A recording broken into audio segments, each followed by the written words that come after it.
So the other ruling that applies to this and which could lead to some tension in some cases is that a Muslim woman would need the permission of her husband or her father if she's not on her own to work in many cases.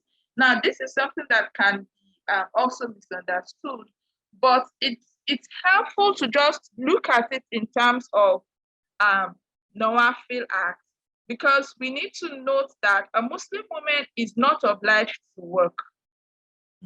So it's completely perfect, completely normal, it's completely acceptable for a woman to decide that she does not want to work, whether in a home, outside her home, online, she doesn't want to work. That's completely fine. Allah has already obligated that she should be taken care of throughout her life. So when she is a child, as a teenager, she should be taken care of by a father. Ideally, if he's absent, then our next male guardian, whether it's her uncle or her brother. And then when she gets married, she should be taken care of by her husband. So because of this, when a woman then decides that she wants to work for whatever reason, it just makes sense that her father is aware that he's working. Like just like he would need to be aware that she's going out. I am a parent and I do not expect that it to be normal for me to just come in and where is my daughter? I don't know where she is. And we also realize that even with Ibadah, it is only the compulsory act of Ibadah that do not require the husband's permission. So I want to observe Salatul Zuhur.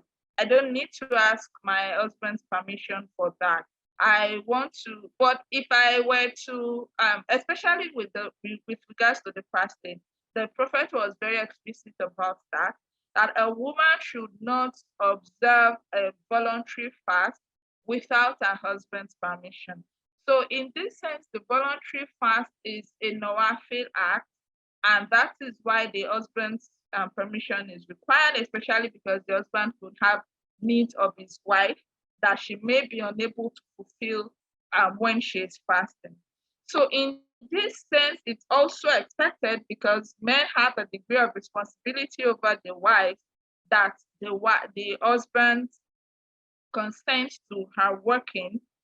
But we also realize that the Prophet ﷺ continued to emphasize the good treatment of women, the kind treatment of women, in order to ensure that women do not feel oppressed in their husband's home. So as much as possible, if a man does not have any cogent reason to stop his wife from working at all or doing a particular work, then there's no reason why it should stop her from doing so. Another thing is to just realize that today women are working in different ways.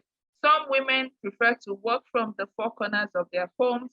A lot of women are gaining digital skills by which they can work even without leaving their homes. And a lot of women prefer to actually go out and work. So whatever mode of work a woman adopts, she should just ensure that her primary responsibility of taking care of the house and raising our children in an upright and pious manner is not affected. Lastly on this is to realize that some roles, some type of jobs are fardu kifaya for women. And fardu kifaya means that it's so needed by society that we need some people to fill those positions.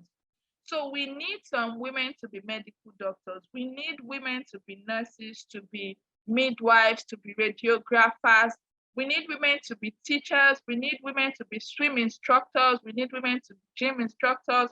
We need women in virtually all spheres. We need women as security forces.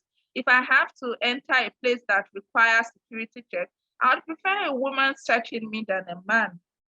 So when we have things that are fardu kifaya like this, it means that every society needs a number of women to be in this position. And as long as we do not have enough women to fill those positions, then it could even become fardu ain, which is an individual obligation on an individual. So It is not an act of piety for us as a Muslim Ummah to decide that all our women should not work, let them stay in the house. It's not an act of piety. We actually need some women to fill a lot of important positions. And the reality is that we have not even completely filled them. We still need more women in a lot of areas that it's really not progressive for us as an Ummah to decide that our women should stay back at home. What we should do is to give our women the support they need in order to balance their family life and domestic responsibilities with their work and ensure that they are able to have a good balance of both. Jazakallah khair for going so in depth with that answer. Thank you very much, Sister Haleemah.